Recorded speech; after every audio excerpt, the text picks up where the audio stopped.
শাশুড়িকে গোসল করাতে যেয়ে এমন একটা সত্য ঘটনা জানলাম যেটা সবাইকে অবাক করে দিল।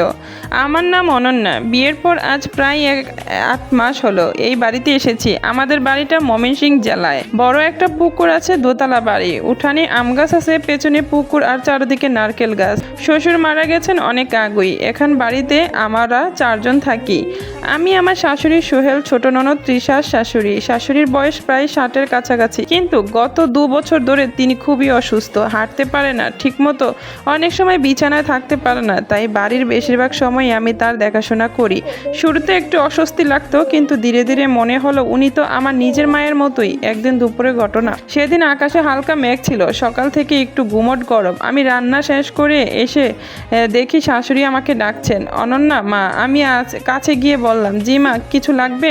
তিনি একটু লজ্জা পেয়ে বললেন, আমাকে একটু গোসল করিয়ে দিবি? একদিন হলো ভালো করে গোসল করা হয়নি। আমি হাসলাম, এই তো মা, সমস্যা কি, চলেন, আমাদের বাড়ির ভেতরেই বাথরুমে গোসল করাই তাকে। সোহেল একটা ছোট প্লাস্টিকের চেয়ার এনে দিয়েছে, সেখানে ধীরে ধীরে তাকে ধরে বাথরুমে নিয়ে গেলাম। তিনি খুব খুব দুর্বল ছিলেন, হাঁটতে কষ্ট হচ্ছিল। আমি তাকে চেয়ারে বসালাম, তারপর ধীরে ধীরে মাথায় পানি ঢালতে শুরু করলাম। শাশুড়ি চুপচাপ বসেছিলেন, কিন্তু কিছুক্ষণ পর তাকে চোখ হঠাৎ আটকে গেল একটা জায়গায়। তার পিঠের নিচের দিকে একটা অদ্ভুত দাগ। দাগটা সাধারণ দাগ না, যেন পুরনো পোড়া দাগের মতো। আমি একটু অবাক হলাম, কারণ এই বাড়িতে আসার পর কখনো এমন দাগ আমি দেখিনি। আমি সাবধানে জিজ্ঞেস করলাম, মা, আপনার পিঠে এই দাগটা কিভাবে হলো? প্রশ্ন শুনি তিনি হঠাৎ কেমন চুপ হয়ে গেলেন। আমি স্পষ্ট বুঝলাম তার শরীর একটু কেঁপে উঠল। কিছুক্ষণ তিনি কোনো কথা বললেন না। আমি ভাবলাম হয়তো পুরনো কোনো দুর্ঘটনা। আবার বললাম, মা, ব্যথা করে নাকি? তিনি এবার ধীরে ধীরে বললেন, অনন্যা, তুমি এটা কাউকে বলবি না তো? আমি অবাক হলাম, কেন মা? তিনি দীর্ঘশ্বাস ফেললেন, আর চোখ তখন অদ্ভুত একটা ভয়। এই ডাক্তার কথায় এই বাড়িতে কেউ জানে না। আমার হাত থেমে গেল। কি বলছেন মা? কেউ জানে না মানে? তিনি মাথা নিচু করে বললেন, যদি জানে তাহলে এই বাড়িতে বড় জ্বর উঠবে। আমার বুকের ভেতরটা কেমন ধক করে উঠলো। আমি একটু হাসার চেষ্টা করলাম, আরে মা, এমন কি ব্যাপার? কিন্তু তিনি এবার আমার হাত শক্ত করে ধরে ফেললেন, আর তার হাত ঠান্ডা। অনন্যা, তুমি ভালো মেয়ে, তাই তোকে বলছি। বাথরুমে তো ছোট জানালা দিয়ে তখন বিকেলবেলা আলো ঢুকছিল, আর সেই আলোয় আমি তার পিঠের দাগটা স্পষ্ট দেখতে পাচ্ছিলাম। তিনি খুব আস্তে বলেন, এই দাগটা আগুনের না। আমি অবাক হয়ে বললাম, তাহলে? তিনি কয়েক সেকেন্ড চুপ করে থাকলেন, তারপর এমন একটা কথা বললেন যেটা শুনে আমার মাথা যেন ঘুরে উঠল।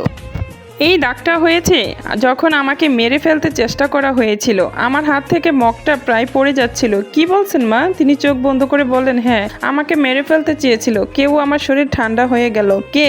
তিনি আমার দিকে তাকালেন, আর চোখ তখন অদ্ভুত একটা দুঃখ। এই বাড়িরই একজন। আমার গলা শুকিয়ে গেল। আমি ধীরে ধীরে বললাম, কে মা? তিনি উত্তর দিলেন না, বরং বললেন, যেদিন তুই পুরো সত্যিটা জানবি তুই নিজেই অবাক হয়ে যাবি। আমি কিছু বলার আগেই বাইরে থেকে তৃষার ডাক এলো, ভাবি ভাবি। আমি বললাম, কি হয়েছে? তৃষা বলল, ভাইয়া এসে গেছে। আমি শ্বশুরবাড়ির দিকে তাকালাম, আমি শাশুড়ির দিকে তাকালাম। তিনি হঠাৎ ফিসফিস করে বললেন, অনন্যা, আজ যা শুনলি কাউকে বলবি না। তারপর আরো কিছু গলায় বললেন, কারণ যার কথা বলবো সে এখনো এই বাড়ি। আমার বুক দরফর করতে লাগলো, কারণ সেই মুহূর্তেই আমার মনে একটা ভয়ঙ্কর সন্দেহ জন্ম নিল। যদি সেই মানুষটা আমার স্বামী সোহেল হয়? আমি থমকে দাঁড়িয়ে রইলাম, আর তখনই বাইরে থেকে সোহেলের শব্দ শোনা গেল, অনন্যা, কোথায় তুমি? আমি দরজার দিকে তাকালাম।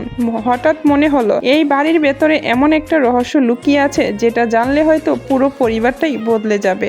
আর সেই রহস্যের শুরু আমার শাশুড়ির পিঠের ওই দাগ যখন। দ্বিতীয় পর্ব অবশ্যই শীঘ্রই পেয়ে যাবেন। গল্পটা কেমন লেগেছে অবশ্যই কমেন্ট করে জানাবেন, আর তার সাথে সাথে আমার রেসিপিগুলো কেমন লেগেছে অবশ্যই জানাবেন।